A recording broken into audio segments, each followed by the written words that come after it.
అది అగ్ని పర్వతమై పేరుపోయింది. నేను ఎవ్వరికి భయపడ్డాను, ప్రేమకు లొంగుతా తప్ప నేను ఎవ్వరికి భయపడ్డాను. ఇవాళ ఇప్పుడు చిన్ని గారు రాకముందు కార్యకర్తలు అందరూ ప్రతి ఒక్కరూ చెప్పడమే, ఏమని మీరు మాకేం న్యాయం చేయలేకపోతున్నారు, ఏం చేస్తాం, చేతులు ఏమైనా ఉంటేనే చేయడానికి పోరాడాలి. మీతో పాటు ప్రతి కార్యకర్తలకు 5 సంవత్సరాల నుంచి కేసులు ఉన్నాయి. అదే చెప్తున్నాను, నేను అదే చెప్పా. ఇవాళ ప్రతి ఒక్కరి మీద కేసులు ఉన్నాయి, ఆడవాళ్ళ మీద ఉన్నాయి. ఆటోల ఛార్జీలు కూడా ఆలే కట్టించుకొని ఇక్కడికి వచ్చినటువంటి వాళ్ళు మా సోదరులు ప్రతి కార్యక్రమం మేము ఎక్కడి నుంచి చేసాం. ఆఖరి చిన్ని గారు కూడా పాపం ఇక్కడి నుంచే బయలుదేరాడు. చిన్ని గారు నేనేం తప్పు మాట్లాడలా, చిన్ని గారి విషయంలో ఇందులో ఎటువంటి ఇది లేదు. ఇప్పుడు చిన్ని గారి దగ్గర నేను చెప్పేది ఏంటంటే, చిన్ని గారు అధిష్టానం దృష్టికి తీసుకెళ్తారని చెప్తున్నా ఆయనకి. మళ్ళీ బాబు మీరు తప్పుగా ఇచ్చేయకండి. చిన్ని గారు పార్లమెంట్ సభ్యులు, చిన్ని గారు అధిష్టానం దృష్టికి తీసుకెళ్తారని నేను ఆయన దృష్టికి తీసుకెళ్తున్నాను. మా ఆవేదనని, మా బాధని. అయితే ఎల్లకాలం ఒకలాగే ఉన్నాం, ఎల్లకాలం ఒకలాగా ఉండదు. ఇవాళ శనివారం వెళ్ళిపోతుంది, రేపు ఏమొస్తుంది, ఆదివారం వస్తుంది. అలాగని మీరు కూడా ఏం భయపడకండి, ఎప్పుడు ఇలా కొంటాం అనుకోకండి. పోరాట యోధుడికి ఎప్పుడు లైఫ్లో చావు ఉండదు. మరణం అంటే ఒకటే మరణం, కానీ వీటికి మరణం ఉండదు. నేను కూడా చంద్రబాబు గారి దగ్గరికి, లోకేష్ బాబు గారి దృష్టికి తీసుకెళ్తా.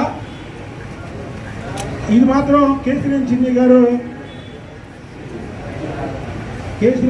గారు మాత్రం మా ఆవేదనని, ఇప్పుడు నేనేదో మాట్లాడానో ఆ ఆవేదనని అధిష్టానం దృష్టికి తీసుకెళ్ళాలి. ఎందుకంటే నేను ఈ వంటోడు ప్రాంతంలో ఉన్నా, తెలుగుదేశం పార్టీకి చెందినటువంటి అనేక పెద్ద నాయకులు ఈ వంటంలో ఏదన్నా ఎక్కడికన్నా వెళ్ళాలంటే నాకే ఫోన్ చేసి చెప్పేవాళ్ళు. ఇవాళ నా పరిస్థితి ఏంటి, ఇవాళ ఎవరు చెప్తారు? నేనే కూడా చెప్పుకునే పరిస్థితికి వచ్చేసాను. కాబట్టి దీన్ని ఏదో వ్యతిరేకంగా మాట్లాడుతున్నాను అనుకోవద్దు. ఆవేదనతో మాట్లాడుతున్నటువంటి మాటలు. చంద్రబాబు గారిని ఇస్తావా ఇవ్వా అని టికెట్ తీసుకున్న వాళ్ళు చాలామంది ఉన్నారు. ఆయన ఒక మంచి వ్యక్తి, ఇచ్చారు. నేను రక్తంతో కాలు కడిగా, ఇవ్వకపోయినా పర్వాలేదు సార్ అన్న, అంటే నా లాయల్టీ. ఇవాళ కూడా నాకేమి ఇవ్వకపోయినా నేను సత్య వరకు తెలుగుదేశం పార్టీలోనే ఉంటాను, చంద్రబాబు నాయుడు గారితోనే ఉంటా. లాస్ట్ అండ్ ఫైనల్ ఒకటి గుర్తు చేస్తున్నా, కేసినేని నానికి నాకు ముందు ఒక ఎక్స్లో మాట పెట్టుకున్నప్పుడు చెప్పా, నేను సత్య వరకు తెలుగుదేశంలో చంద్రబాబు గారు అంటుంటా, నువ్వు ఉంటావా అని అడిగితే ఆ రోజు అతను సమాధానం చెప్పలేదు, పారిపోయాడు. నేను అలాగే నా టికెట్ ఇచ్చినా ఇవ్వకపోయినా, నేను ఎన్ని ఫైట్లు చేసినా. అలా జోగి రమేష్ ఇంటి మీదకి వస్తే